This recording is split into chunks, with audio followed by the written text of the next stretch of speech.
The Big Ten still unbeaten in bowl games, and who do we have to look out for on TCU, with Michigan preparing for the college football playoff?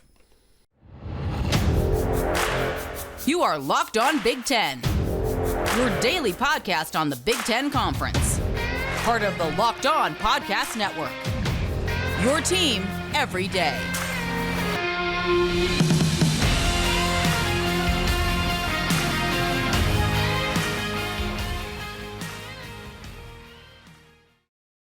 Hey, thanks for tuning in to Locked On Big Ten. Everything you need to know about the conference every single day of the week.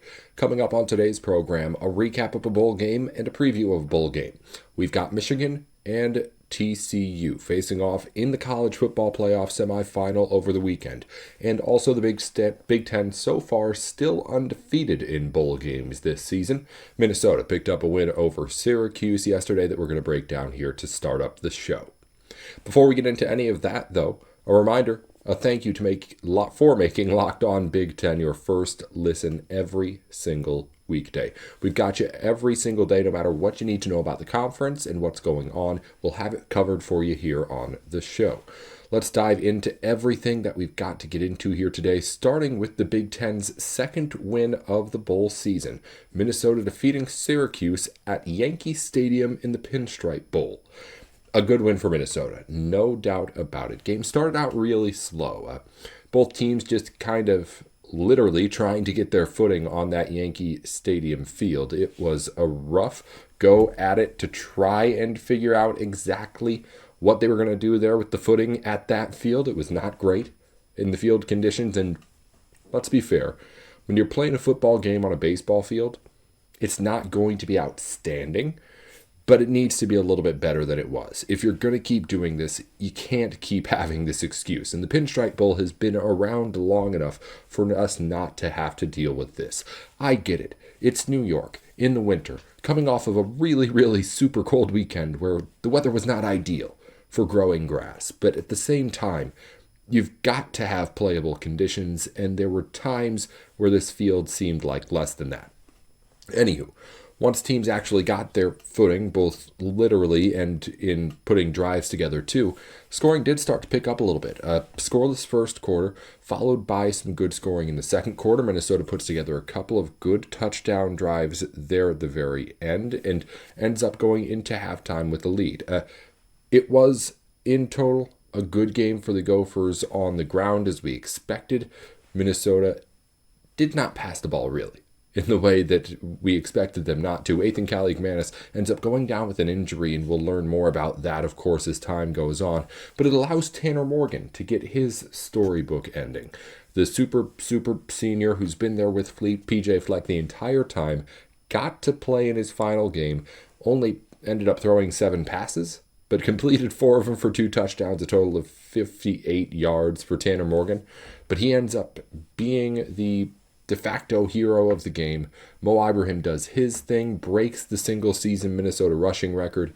Tanner Morgan throws for his pair of touchdowns, gets Minnesota the bowl game win. It was a storybook ending all around for Minnesota and this team that largely, not entirely, but largely is losing a whole lot of players out of this core group that's been with PJ Fleck the whole time in this last game. So it was fun for that to happen that way.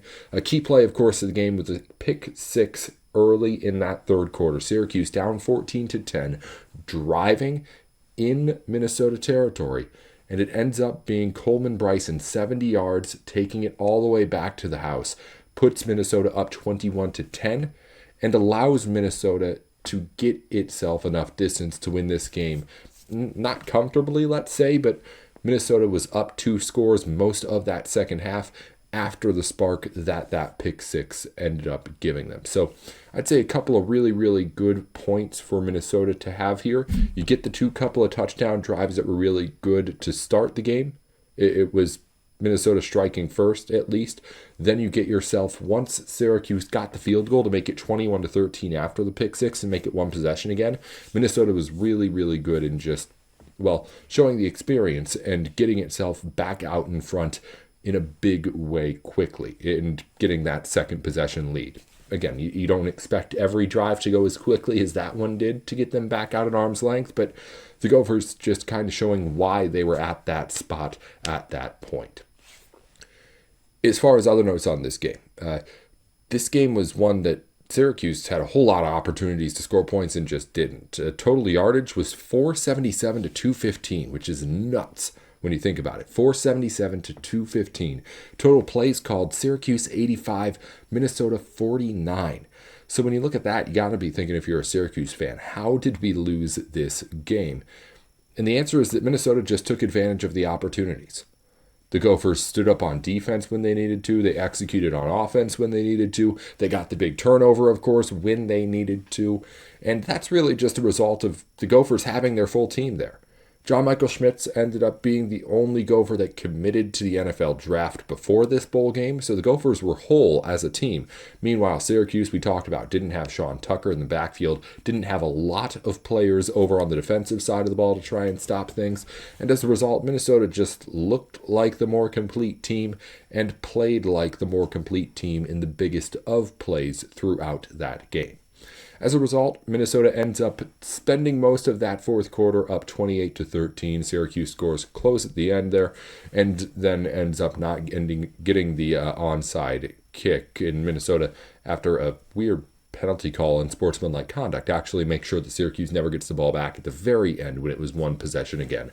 So a good job by Minnesota doing the things that, well, to be honest, PJ Fleck hadn't always been trusted to do at Minnesota. Close out a game, keep a team at arm's length, not play down to the competition. And Minnesota now has, in something that I saw posted on, I believe it was the college football Reddit a few days ago, or I guess yesterday, it was teams in the last 3 full seasons with at least 9 wins. It's basically a whole bunch of blue bloods, and then Minnesota's just randomly in there too. So sustained success for the Gophers is something that is, of course, well welcomed over in Minneapolis with PJ Fleck. That's a look at what happened in the Pinstripe Bowl between Minnesota and Syracuse. Big Ten still undefeated at 2-0, and we've got, of course, more bowl games to get into. The college football playoff semifinal is starting Saturday. 2 Big Ten teams, 2 big games to get into. We're going to talk Michigan and TCU and what to expect from the Horned Frogs here on Locked On Big Ten. Before we do that, though, we need to tell you about BetOnline.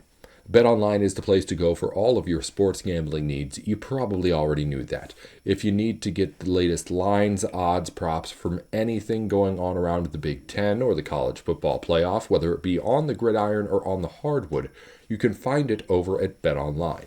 If you want to make sure you're getting all of the best information to make sure that you're placing the smartest bets, you can find it at BetOnline. The point is, if you really need anything as far as sports gambling goes, BetOnline should be the first place you check. It's where the game starts. BetOnline. All right, let's talk a little bit of Michigan and TCU. The Wolverines and the Horned Frogs set to do battle here on Saturday afternoon to kick off the college football playoff. And I'm looking forward to what should be a really, really exciting matchup. I mean, when you just look at some of the numbers that these teams put up, it's really, really going to be a good one to see if these offenses are clicking. We'll get into that in just a second. Things you need to know. Both these teams put up a whole lot of points. Both these teams are 40-point average scoring teams, which is insane to even say.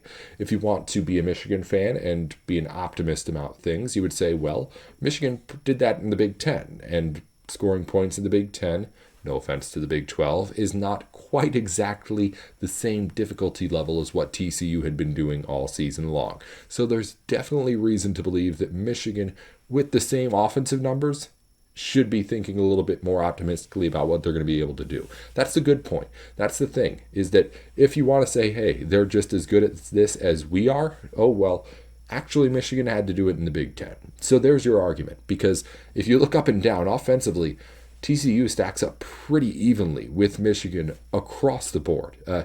TCU is a top 25 passing offense and a top 25 rushing offense, something that Michigan cannot say it has. Now, If you want to argue that Michigan has the players to do both things, obviously there's evidence to say that.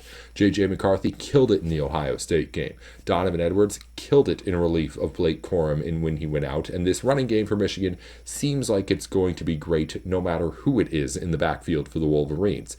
However, you don't have that full season of seeing both the running game and the passing game do it. The running game's been doing it all year, but the passing game numbers for Michigan, as far as statistically, not so good. 60s, 70s as far as total passing offense, and it's not exactly a season-long sample size like what you have with, say, Max Duggan of TCU. That's the point here. It's a lot of what we were talking about with Purdue, I guess, as to how the Boilermakers pull off the upset, but now we're talking about playing a much better team, and it's not like, okay, will that end up being a factor against the Boilermakers? It's now a question of how much of a factor will it be against TCU? How much of a factor will it be that you have a quarterback who has not been tested throughout the entire season in the same way Max Duggan has? How big of an impact will it be that instead of working with your Heisman candidate running back that you had all year, you're working with the replacement who has been plenty good and proven himself, but is still the replacement running back? I don't know the answer to those questions, but those are the kind of same questions we're asking. But now, to be quite honest, we think it might matter. Because I don't think anybody really thought it was going to matter all that much when Michigan was getting ready to face off against Purdue in the Big Ten championship game.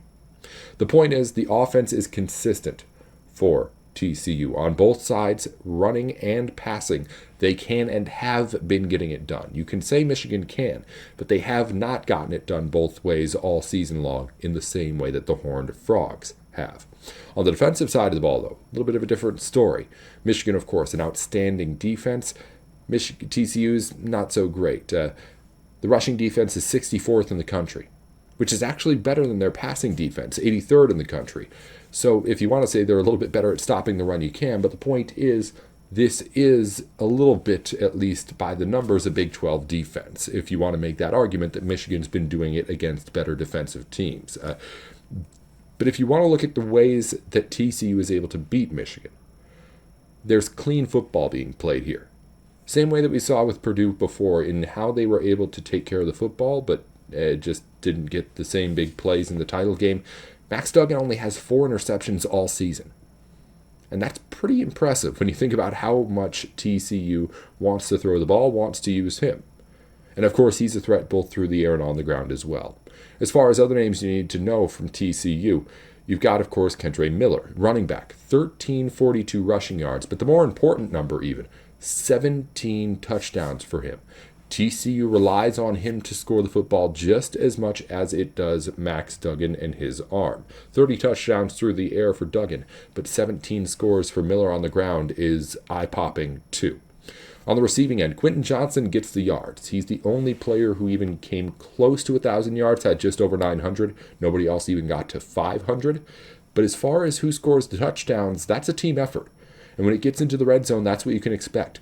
There are 5 different receivers on this TCU roster who have caught at least 4 touchdowns this season, but no one's caught more than 5. There's 2 guys who have 5 touchdowns, Johnson's one of them, and then 3 others who have 4 receiving touchdowns too.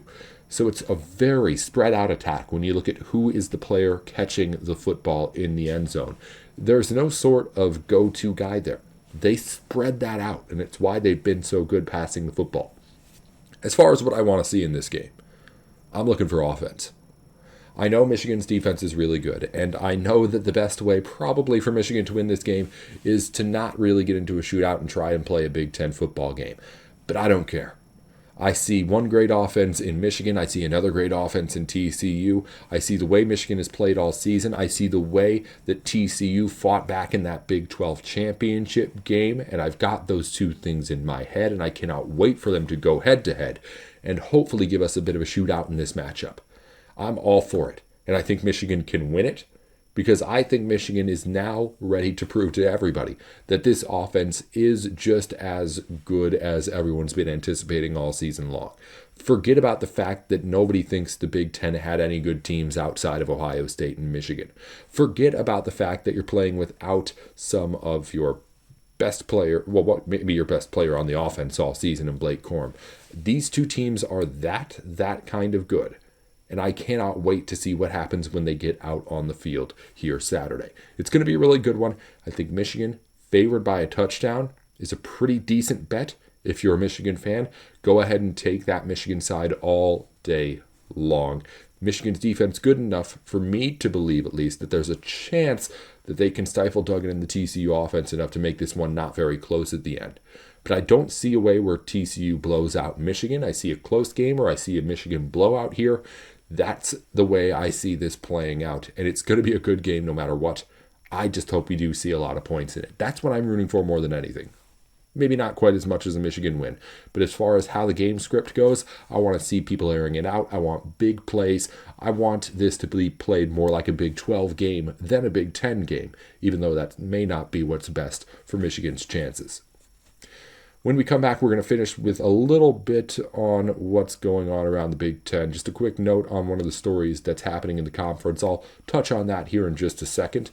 Before we do that, you're hanging out with some friends and putting back a few drinks. A few becomes too many. As the evening comes to an end and people start to head out, you think of calling for a ride. But you live nearby.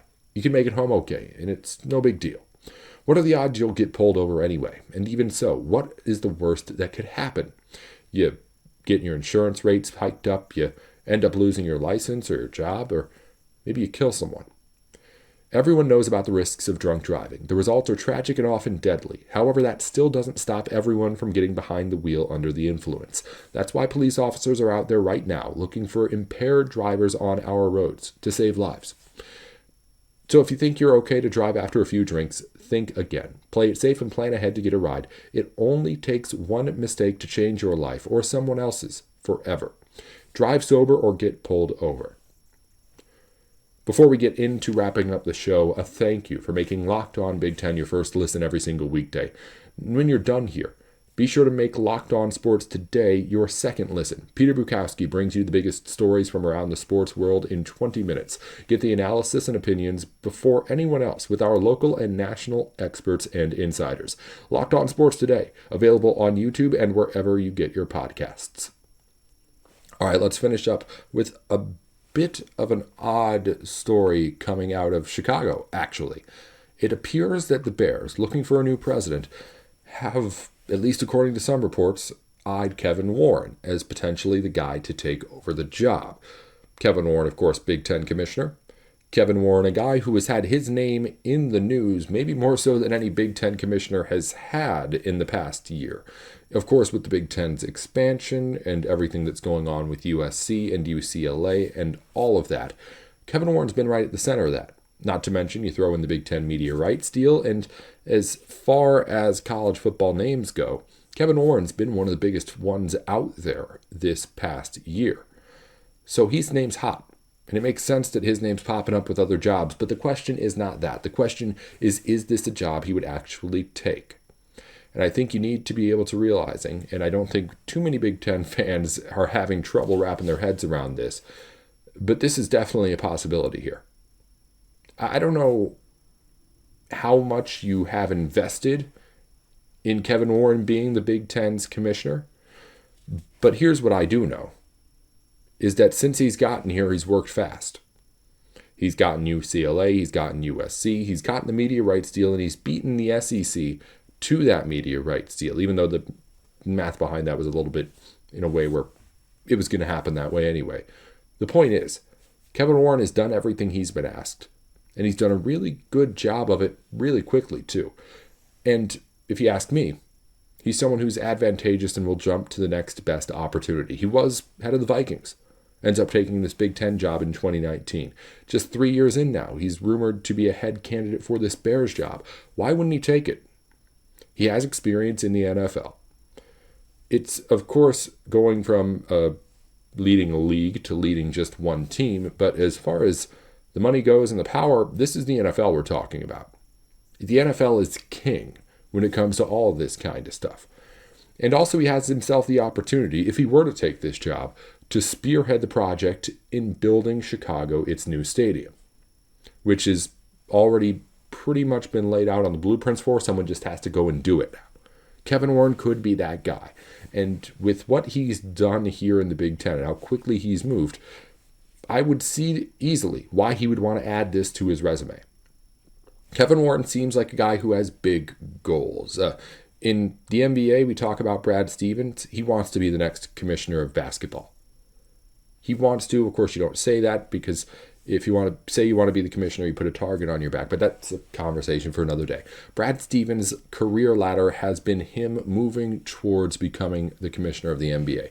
Kevin Warren has himself, I believe, similar kind of aspirations in that he wants to move where his career suits him best. Or at least I wouldn't be surprised to do that. Because to be quite honest, right now he has himself a pretty comfy job as commissioner in the Big Ten. And while moving to the Bears in the NFL will of course be an upgrade, it is what's been historically a pretty dysfunctional franchise in the Chicago Bears. So do you end up making that trade? I think if Kevin Warren wants the kind of safety and confidence, I would say he's leaning toward the Big Ten. If he wants to get the next best thing to add on to his resume that he doesn't already have, then go to the Chicago Bears, build their stadium, build that team back. Because he has an opportunity here to go to the NFL and lead a team that's in a top 3 market in the country. An opportunity that does not come around all that often. So whether or not he goes, I don't know. But this is not something that is just the Bears throwing his name out there. I really don't think that. I don't think that this news comes out if that was just the case. I think this is something that could, if not be in the works, be at the very least discussed right now. And with the way that Kevin Warren has acted before, of course, I don't know anything about him actually as a person, but with the way that he's acted before, it's perfectly reasonable to think that he would make the move because it helps him. And why could you blame him?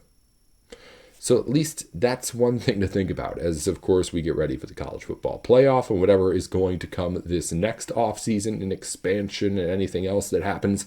Will we have Kevin Warren there for it to do it, or for us to do it?